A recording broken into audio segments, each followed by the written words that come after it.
So, are you ready for the biggest hot take of your life? Kirby Return to Dreamland is one of my least favorite Kirby games in the series.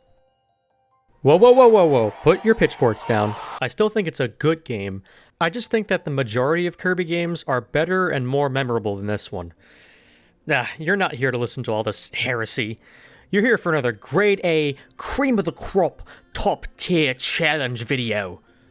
Well, let's see. What kind of challenge can I do on Return to Dreamland? No jumping challenge? No, that's been done to death. How about no damage? Man, it's all been done before. I got it. I'll do what the title of this video says. Yep, today I'll be answering the question that everyone's been asking. How many point stars does it take to beat Kirby's Return to Dreamland? Point stars, or as I'll be referring to them as stars, are those little star-shaped collectibles spread out all over Dreamland. Their only purpose is if 100 are collected, you get an extra life, so they're even more useless than the beads were in Epic Yarn. I asked you guys in a recent poll whether or not my Return to Dreamland video should be an any percent run or a 100% run, and the latter won by a landslide, so this video will be a 100% run. If you guys want me to make an any percent run challenge video for Return to Dreamland, let me know in the comments. Oh yeah, I'm pretending extra mode doesn't exist. The rules haven't really changed since the last two challenge videos, but if you're unfamiliar with them, I'll quickly go through them. First, there will be no glitches performed in this video, cause I'm a good little boy that doesn't abuse glitches for challenge videos. Second, and this one is new, when I say a 100% run, all that entails is picking up all 100 of these gear thingies called energy spheres, and beating the final boss. For some reason, after you do both these things, the file menu says 93%. I think this is because in order to truly 100% the game, you have to beat all these ability mini-games, and since there's no point stars in any of these, I find it pretty pointless to waste time on that. Well, I think that about covers it. If something else of note arises, I'll address it then and there. So, without further ado, let's hold our Wii Remote sideways yet again, and let's go avoid some stars.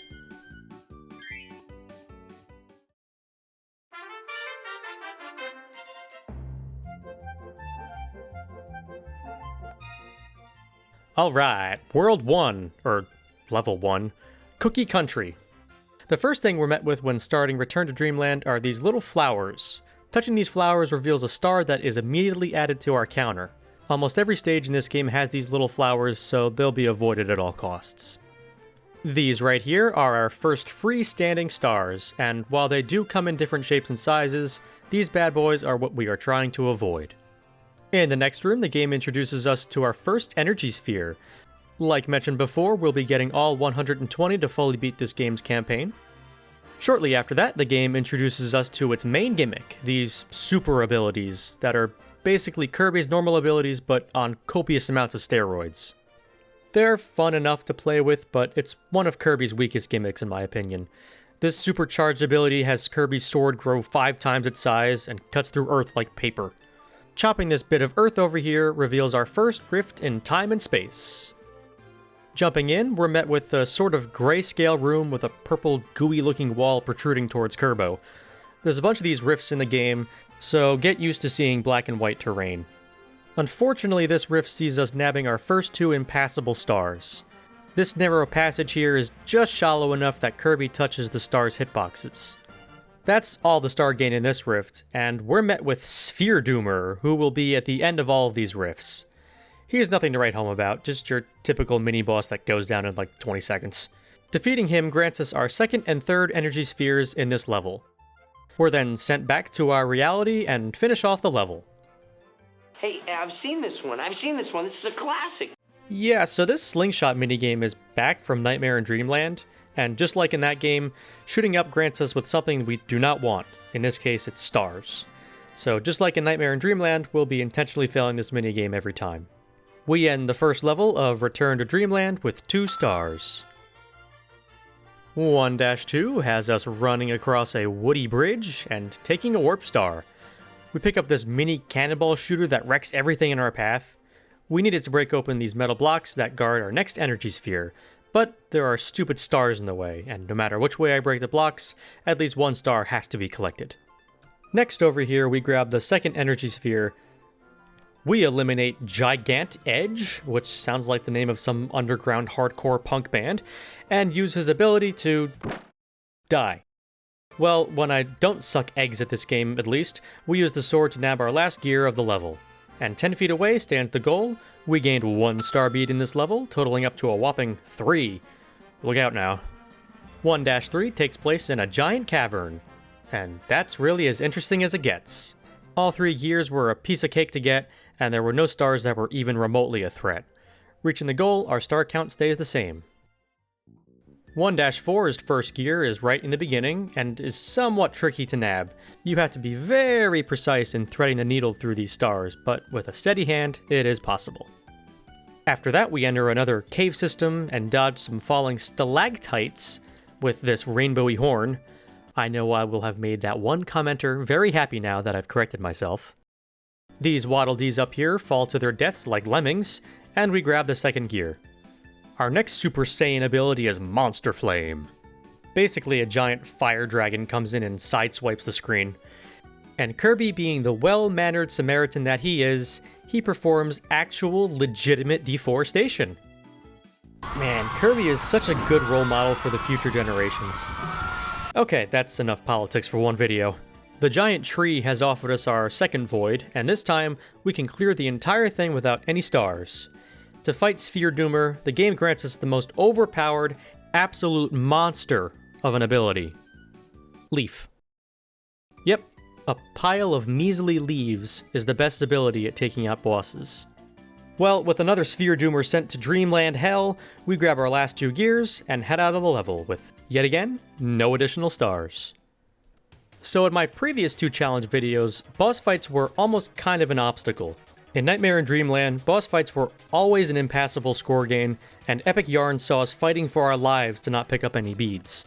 Well, here in Return to Dreamland, yeah, there isn't a single boss in this game that even spawns point stars. So from here on out, I'll just be acknowledging I fought and beat the boss. Speaking of which, Wispy is sent home crying, and we beat the first world of Return to Dreamland with only 3 point stars in the bag. Now it's World 2 time. Raisin Ruins.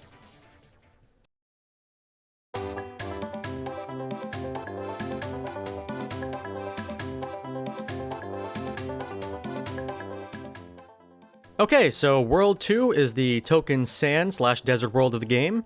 Right in the beginning of 2-1 is this secret door down here, leading to our first energies. Okay. Yeah, so the game does this a lot. You find a secret door and are like, oh, well, there must be something important in here. No, you got a 1-up. That's it. Go home. Our true first energy sphere is obtained by getting shot from this cannon, and boom, there it is. Easy peasy. The other 2 gears are super easy grabs, and this level is donezo. Still sitting at a nice 3 point stars. Epic. Stop me if you've heard this before. The first 2 gears are grabbed without a second thought, and there's a super ability at the end.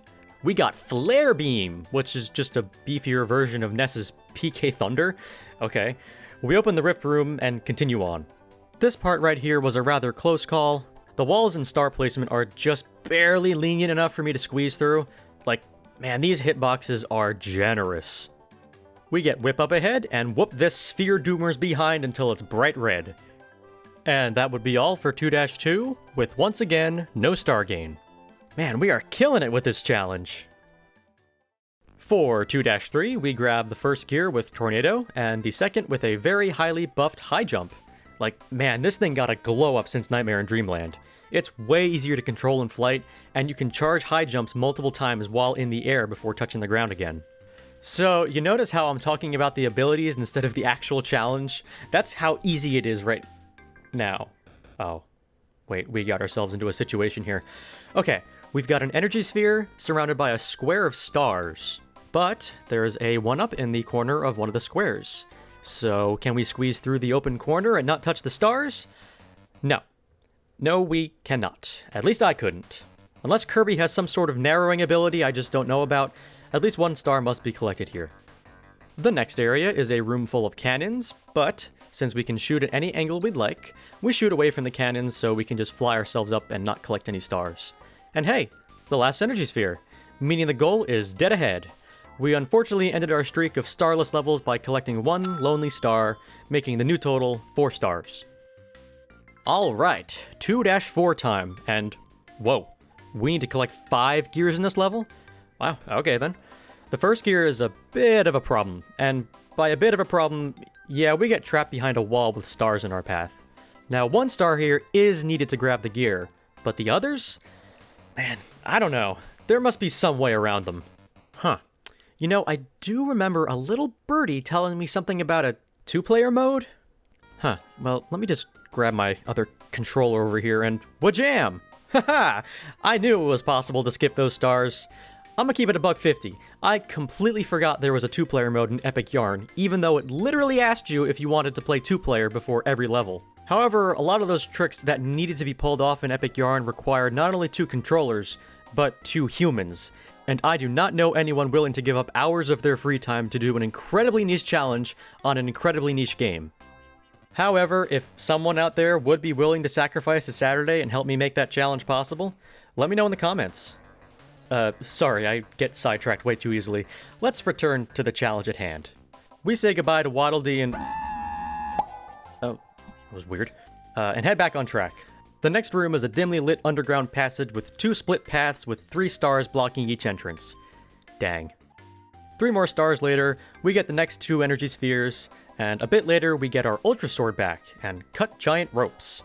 My favorite pastime. Well, one of these big braided ropes was hiding this level's rift, and in we go. And it is dummy easy. Sphere Doomer meets his maker, once again, and we're done here. We reach the goal and add 4 more stars to the count, making the new total 8 stars. And just because I'm obligated to by Kirby law to mention it, World 2's main boss, Mr. Duder, has duded his last doot, and has been pronounced dead at the young age of Duty 7. What a shame. Let's pay our respects by moving on to World 3, Onion Ocean. Ew.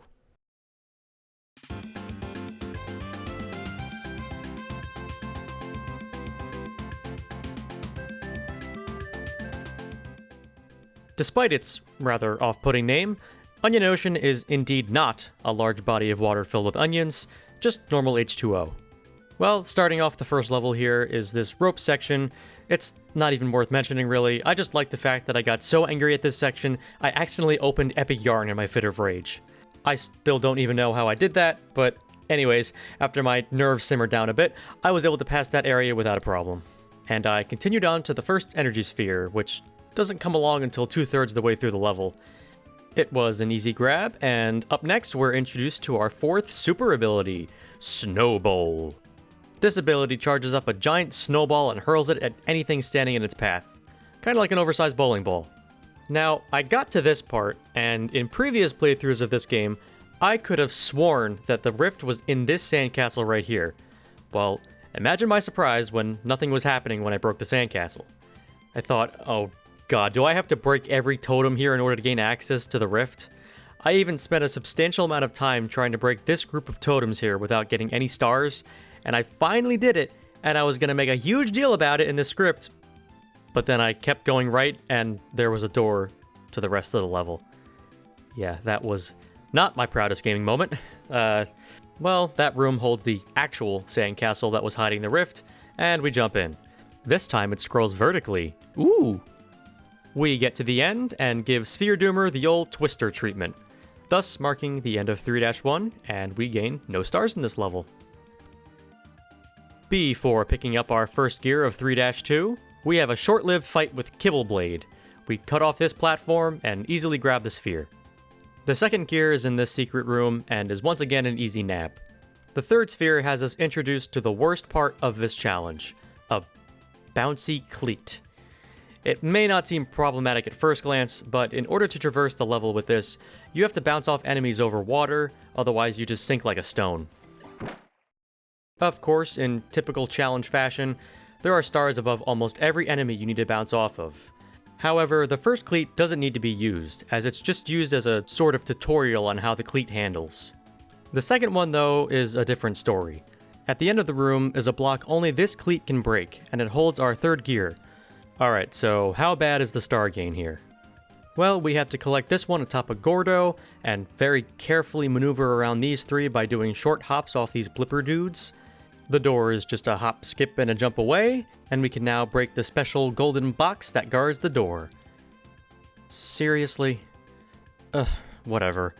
Luckily it's an easy fix. Just drop the cleat before entering the door, and the flowers are completely avoided. We grab what we came here for, as well as the last energy sphere, and we reach the end. Only gaining a single star here, our new total is now 9 point stars. 3-3 has Kirby constantly being sucked in by huge water currents, and this can be quite the annoyance when trying to avoid stars. Like, right here, I was absolutely clenching when I was trying to pass these stars. And then there's this room with 2 alternate paths we can take. The leftmost path forces us to collect 14 stars, while the right path has 5 stars, so we obviously take the right path. The first gear is easy enough to get. Just be sure to line yourself up with it as to not grab the stars on the floor. And then, oh, well, this looks familiar. But this time there's 3 ways to go. Well, while one of them might give the least amount of stars, only one path has the energy sphere, so we have to take the right path once again. After a rather drafty room, we get to play with Monster Flame again. This time, the rift is being guarded by this shy octopus that just watched an underwater fire dragon burn all his friends to a crisp. Maybe if we just ask him politely, he'll move for us.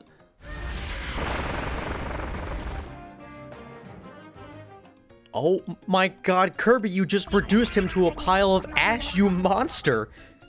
Okay, so we're just gonna ignore that crime scene and jump into the void. Since Kirby is trying to save the world from evil gods, he gets a free pass to massacre any living being he sees fit. Okay, back on track. The void room does see us grab a star right here, since these blocks here all have stars in it.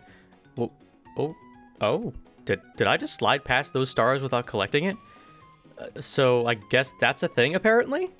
I believe this is the only time in this run that occurs, but I thought it was interesting to point out. Other than that, we shove a pointy stick into Doomer's eye and call it a day. We've gained 21 stars in this level, which has more than tripled our grand total to 30 stars. The first 2 gears here in 3-4 are collected without a single thought in the brain. We then get to this section where we need to collect 1 star to make progress. We then have to grab another star here in order to collect the 3rd gear. The 4th gear is obtained by throwing this massive bomb onto these golden blocks. And we just barely miss having to grab a star. But as fate would have it, we do need to grab one of these stars in order to climb down the ladder. The last gear is grabbed, and we finish the level off with 3 more stars than we started off with, totaling 33 stars. And as for this world's main boss, Fatty Puffer puffs his last puff. We say goodbye to the Onion Ocean and set sail to World 4. White Wafers.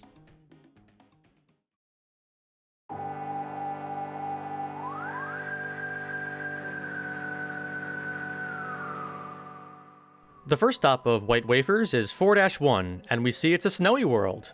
It doesn't convey a winter scene as well as Epic Yarn did, but it gets the job done. The first gear is an easy grab, only needing fire to break these icy blocks. The next room, however, is a rather unfortunate turn of events. So apparently the devs at HAL wanted to do an homage to Donkey Kong Country with this cannon section and bananas aplenty.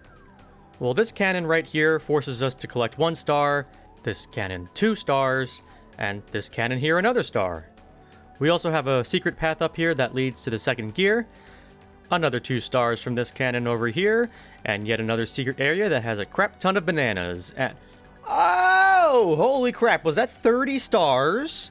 Yeah, so these giant blue and white stars are worth 30 freaking stars? And since this is a 100% run, there's no way around this big boy. Well, that is the big suck, but we move on. We damage boost through these spikes to get our last sphere, and finish off the level. We were forced to collect a whopping 36 stars here, making the new total 69. Okay, let's hope for a better outing here in 4-2. While no stars were needed to get the first gear, that doesn't mean it wasn't a bit of a pain to avoid the stars and the falling icicles to beat the rope for this cannon, but in the end it was a non-issue. Up next is another cleat section. awesome. Well, actually, it's not too bad this time around. Even though 1 star is needed to reach the sphere, it wasn't nearly as frustrating as last time. We then get to play with our 5th and final unique super ability, the Grand Hammer! And yeah, it's just a hammer that grows comically large and smashes through pretty much anything in its path. We use it to open the new rift, which does hold some tricky platforming here in order to avoid these sneaky stars. Since we have this key in our hands, we can't puff in the air, we can only jump.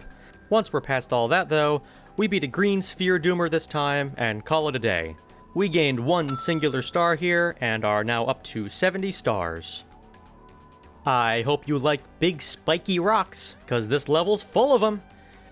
Using spear, this first gear is a breeze, while the second is a bit interesting.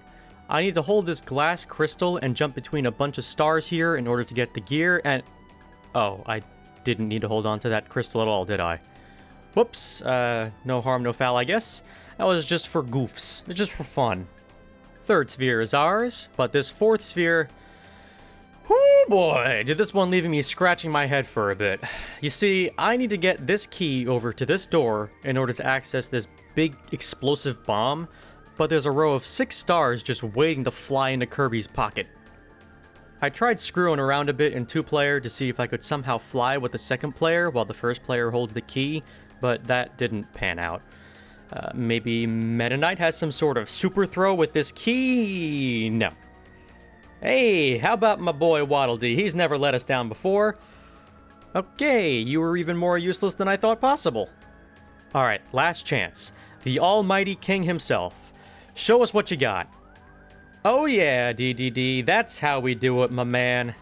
Well, we have King DDD do the honors and open the door, and we can finally get this stupid bomb to collect the gear. It should just be right over here, and, mini-boss? Well, where's the... Did I miss something?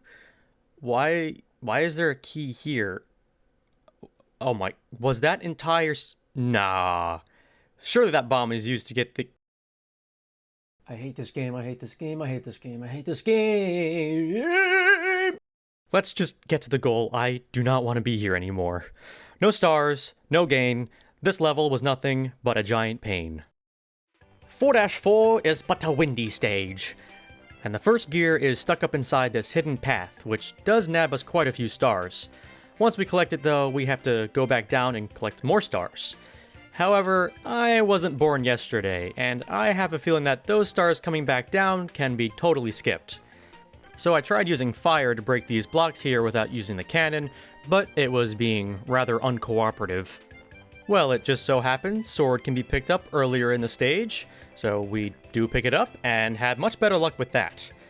Okay, that's step 1 in our 20-step program. Now we need help from the king again.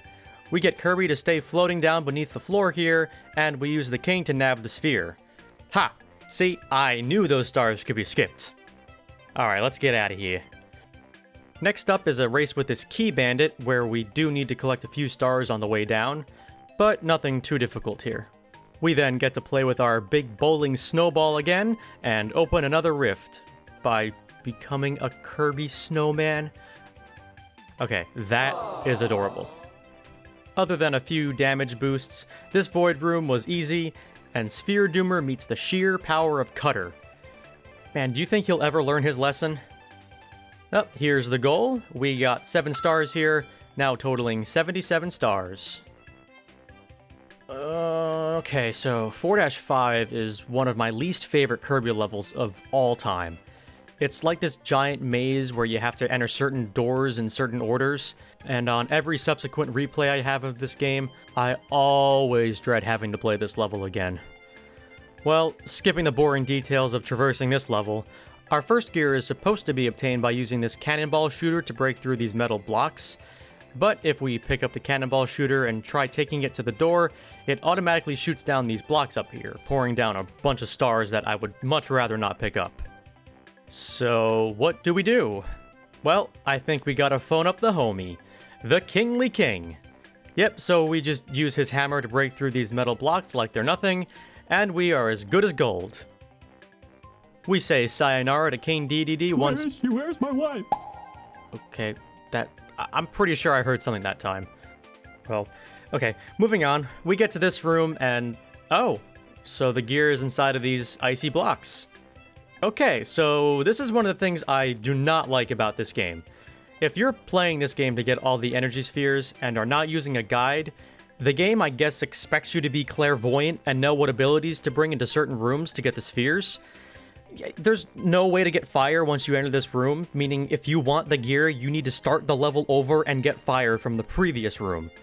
I know this will probably not bother everybody, but I absolutely hate forced unnecessary backtracking in video games. So, after redoing the entire level up to this point, we grab fire and get the stupid energy sphere. Heading into a dark, icy passage, we need to collect this here star that's blocking the path, and the other two gears are easy enough to get. Okay, I think I got all my frustration out for now. We finished the last level of World 4 with a single star grabbed, making the new total 78 stars. And the World 4 boss is against a goofy-looking ape who dies in the most Looney Tunes way possible. And with that big silly ape out of the way, Nutty Noon is our next destination.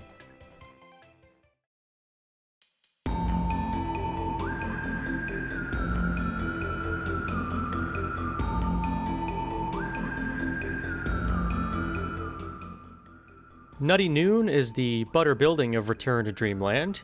5-1 starts off with us taking a warp star up to the sky. The first and second gears were star-free, while the third and fourth gear saw us picking up 1 star each. Other than that, this level is pretty straightforward, and we end 5-1 with a 2-star increase, totaling 80 stars. Moving on up in the tower, 5-2, and okay, can I ask how this gear is actually supposed to be gotten? So you're obviously supposed to use this bomb here and throw or place a bomb onto the switch, but every time I placed a bomb on it, the door would just never open enough for me to go through it. So I had to use 2-player to have the second player stand on the switch. I guess I'm doing this wrong, but whatever. No stars here, so that's a good thing. That was really the only thing of note in 5-2. No star gain to speak of here.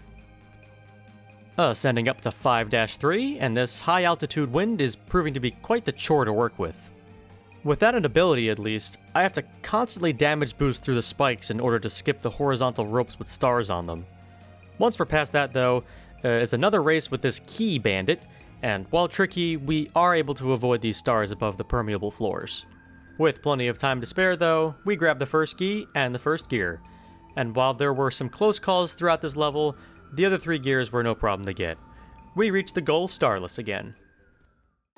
5-4... oh no, not again. Yes sir, it's cleat time. We can skip the first one, but the second one is needed to break a gold block. We need to collect 2 stars in these 2 flowers here, and then we break the block and... huh. Okay, I see what's supposed to happen here. You're supposed to use this cleat to cross over the Gordos and get the gear. And since there are hurricane force winds blocking the gear, Kirby can't just fly over to get it. That's okay though, we still have options. 2-player mode. Maybe the king can just, no, he cannot. Well, maybe Meta Knight's down sword can somehow damage boost through these... oh god. And just like last time, Waddle Dee is as useful as an air conditioner in Antarctica. Well, the only other option I have is to use another Kirby. When using another Kirby, Kirby number 2 can inhale and spit out Kirby number 1. So maybe if I position myself just right... oh, so close. I just keep getting launched back above the floor. Oh, hey, there we go, my boy Yellow Kirby. You're the new king around here as far as I'm concerned. Whew, okay, that gear nearly deserved a challenge video in and of itself. Luckily, the second gear is about as easy as they come, and the third and fourth are in another star void. Before getting to the star void, though, we do have this 1 star to pick up, as being forced in this hammer animation made me collect this 1 star. Inside the void are these 2 stars that need to be picked up, but that's all. Sayonara Sphere Doomer, bonjour door. We gained 5 stars here, adding 85 more. 5-5 is a boss rush. And that's all there is to say. I mean, seriously, that's all it is. no stars to even remotely worry about here. And then there's the main boss, the head honcho, the big cheese, the top dog, the... What a loser. Well, on to the penultimate final world. Egg engines. Who's is naming these worlds? Because they need a damn raise.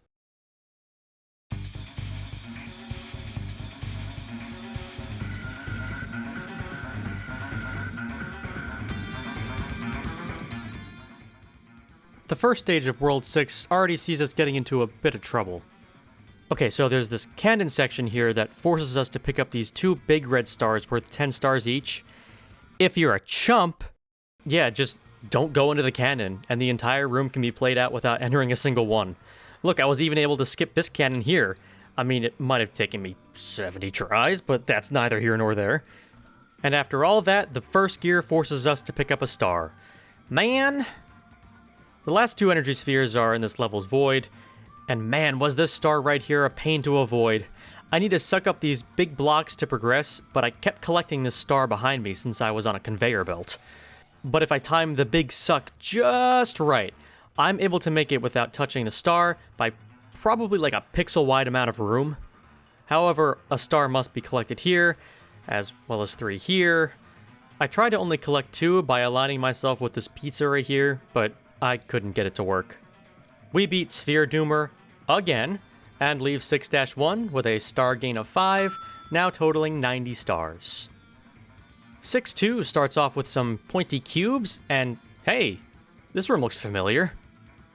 As long as we grab ice from the previous room, the first gear is easy enough to get, and the game wants you to grab either hammer or stone from the previous room, but since I kind of forgot to do that, I just use the king again to break these metal blocks. Later on, the third gear does have us grab another star, and the fourth gear is quite a challenge.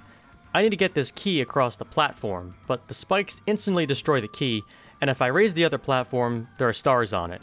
I couldn't find a way to cross this platform starless, so I did need to collect one in order to open the locked door. Thankfully, the goal is right above us, and we end off 6-2 with a 2-star increase, making the new total 92 stars. The only star gain of 6-3 was in getting the second gear. The floor is quickly falling, meaning if I don't hurry, the sphere will become uncollectible. With no time to dilly-dally, we get both stars and the gear. But that's all there is for 6-3, 2 stars, and 94 in total. So 6-4 is going to be the most subjective level we see in this challenge, and there are super strong water currents dragging us through the pipes. Luckily, this first sewage section is easy enough, only nabbing this 1 star here at the end of the room. In this dark tunnel area, we need to get these 3 stars here, and use Sir DDD to break these metal blocks here to get the first gear. After a bunch more unavoidable stars is the subjective part of this level. This pipe suckage is so strong and narrow, I don't know if I was able to avoid every star that I could, but this was what my path looked like, so if someone can do better, and they probably can, let me know down below. We gain 23 stars here, and you notice how the counter wrapped back down to 0? Yeah, just pretend there's a 1 in front of the number. We got a 1-up for collecting 100 stars, so it goes back down to 0. Anyways, 115 is the new total. 6-5 starts off... So somehow I messed up the counter, and entered this level with 1 less star than I was supposed to. I have no idea how this happened. I was half asleep when I recorded some of this gameplay. So from here on out, just add 1 star in the counter to your head. And the really astute of you would have noticed I already picked up all the energy spheres in this level. Let's just say lots of mistakes were made behind the scenes. And I did have to replay this level after I already beat it. That being the case, the gears are replaced with red stars. I won't be collecting the stars, rather showing that they are able to be collected. Yeesh, I don't know how I screwed the pooch this bad, but let's just move on. This section with the falling floors has us nab a star here, and this is where our first energy sphere would have been. We damage boost through some Gordos to reach the second sphere, collect 2 stars to reach this sphere here. 4th gear is a breeze, get another star from this falling floor, get the 5th gear, and leave. We gained 4 stars here, now totaling 119 stars, not 118. The World 6 boss is dead. Yippee! Okay, final world, Dangerous Dinner. Let's get this over with.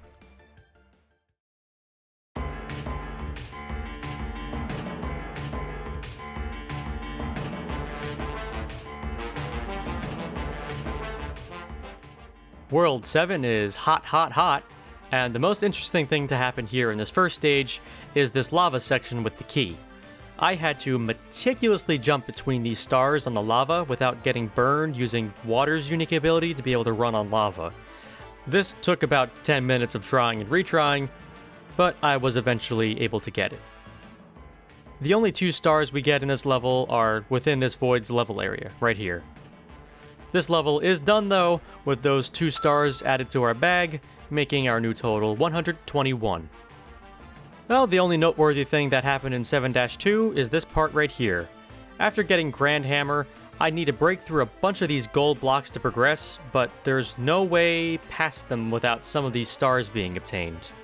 I tried doing this about 40 times, and the best I was able to come up with was an increase of 2. That number is very subjective though. There may be some way to avoid all the stars, but I could not come up with that answer. But that's all there was for this level. Those 2 stars gained gave us a total of 123 stars. Okay, so this is some sort of editor's note, I guess. I must have been absolutely schlonked out of my mind playing this last world. But I just up and grabbed these 2 stars for absolutely no reason. Like, they weren't even essential in the slightest. So, sorry that I've made this whole thing really confusing. But for now, here's the rest of the level. 7-3 is home to the absolute worst cleat section in the entire game. Most of these stars here can be avoided, but there are no words in the English language to describe how difficult and infuriating this was. But after making pixel-perfect jumps over these lava geysers, I do need to pick up a red star to get this other cleat, then make more pixel-perfect jumps over these big balls of gas. I do need to collect these 2 here though, and then 2 more red stars to collect the gear. There's no more stars to get in this level, but I did want to give a shout out to this part. This is definitely one of the most satisfying Kirby moments ever. You're just given a giant sword and you can just massacre a bunch of mini-bosses. It is the biggest power trip in Kirby history, that's for sure. But besides that, we are at the end, and subtracting those 2 completely unnecessary stars from earlier, we gained 33 stars here. And yeah, that's pretty much it. The rest of World 7 is just a bunch of boss fights. There is a flying sequence where there are stars to avoid, and while there are definitely some close calls, there's nothing that can't be avoided. So we go through our 15 fake-out final bosses, and can put this challenge to rest.